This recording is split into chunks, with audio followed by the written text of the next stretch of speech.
Hello guys, so yun na nga. First travel natin ng 2024 and we're going to Catania, Sicily. Isa itong island na part ng Italy. So kasama ko dyan ang aking best friend, kanyang family then partner. So mga 5 p.m. nung malis kami ng Malta and we arrived 6 p.m. in the evening. So it's just an hour journey going to Catania. So ayun na nga, sa ating right side, makita natin ang Mount Etna. And pupuntahan po natin yan.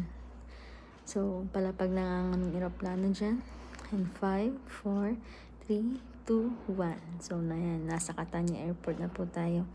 And kinuha na po namin ang aming mga check-in baggage. And pupunta na kami sa labas para maghanap ng rent-a-car.